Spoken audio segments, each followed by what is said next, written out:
UBS Securities joins us now. Gautam, come in on the discussion that we were just having. First of all, good morning and thanks for being with us. Whichever way the ball rolls today, do you get a sense that this market is still headed downwards? Good morning. Looks like, because from a short-term perspective, obviously the global cues are not positive, and when the regional markets and global markets are falling like what we have seen, for India to close positively will be a tough one, unless obviously the governor surprises with a bigger rate cut than what market is looking at. Okay. Gautam, how worried are you about what's happening in the global markets, especially in the commodities space?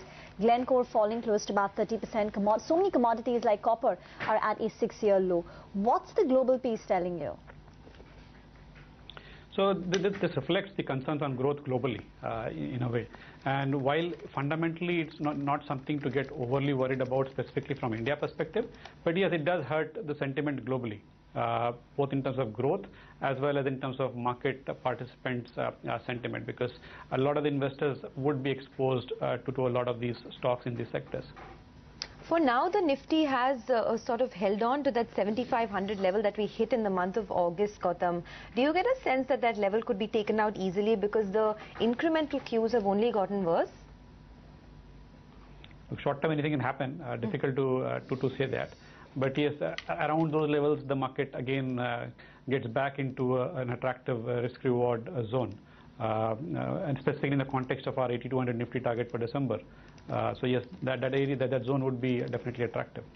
Okay, and what would your expectations be from the RBI policy today as well as going ahead, and how much does it matter to the markets, given the global concerns? Officially our view still remains at 25 basis points today, and total 75 basis points from today till end of FY16, and another 50 basis points in FY17. So we're still aggressive and bullish on the rate cut trajectory. And that will definitely give confidence to global investors in terms of the macro framework which India has, because inflation, etc., has been a big concern for global investors. So if the RBI continues on its growth, on its rate cut trajectory, it does provide confidence to global investors. Okay. I was going through your note, Gautam, where you mentioned that in the auto space, M&M and Tata Motors are attractively valued, but rural headwinds and China worries remain. Now not just China, now there are worries in Europe as well with what's happening with the Volkswagen scam, and that could balloon into a bigger issue for the auto sector. Do you think auto stocks would move to the back burner for a while and become underperformers, not just the OEMs, but the ancillaries as well? So we're still underweight two-wheelers and neutral auto four-wheelers, and Maruti is the only one which is a top pick for us.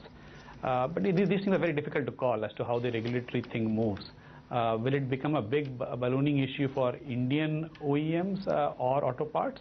I think it's still early days. Our work suggests that unless it becomes a bigger global issue, in its current form it may not matter much. But obviously in the near term, sentiment does take precedence, and that's why you are seeing these stocks getting hurt. Gautam, your point about Maruti, doing very well, and it's one of your preferred stocks is taken. It's up 35% this year on a YTD basis. But apart from Maruti, Lupin, a couple of your other preferred stocks, something like a ONGC or a Coal India, ITC, they've all declined close to about 20 to 30% since the beginning of the year. What would you recommend investors to do in these stocks? I want to get into individual stocks beyond just the headline part. And we keep adding and deleting these names at different points of time depending on valuations. But yes, the overall sector stance still remains overweight pharma, overweight banks, neutral staples, and underweight auto two-wheelers and IT services. So when in your overweight in financials or banks, would you still continue to stick to the private sector banks, or now is there some sort of valuation argument being built up for PSU banks as well? We like both. We like both. Okay. So for the slightly medium term, what kind of returns do you think banks can give? Because, there's still this crisis of confidence in the PSU banking space. I mean, some of these stocks are still down about 30–40% this year. Is this a good time to buy, or do you think that you could get better levels in the months to come? So I think valuation is definitely one of the reasons why the SOE banks look attractive. And secondly, obviously, is the entire reforms agenda which the government is pursuing in terms of getting these banks back on track. And lastly, the aggressive view on interest rates, that will play a big role for the overall banking sector and definitely for SOE banks. Okay. You know, historically, any correction in the Indian markets led by global factors was a great buying opportunity. Is it the same this time, or is it different? So we're still constructive on India medium term in terms of absolute returns outlook.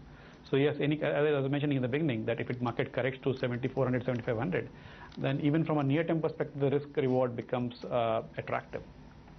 Okay. You have mentioned that you prefer pharma over the IT space, but for the pharma space in general, you know, it's been one of the best performing sectors. Lupin, Dr. Reddy's have given you great returns lately. Do you still stick with the front line of pharma stocks, or is there a lot more money to be made in the mid-caps now? Yes, we still prefer the frontliners. Mid-caps, you have to be more stock-specific there rather than the basket. But yes, the frontliners is what we like at this stage. Okay.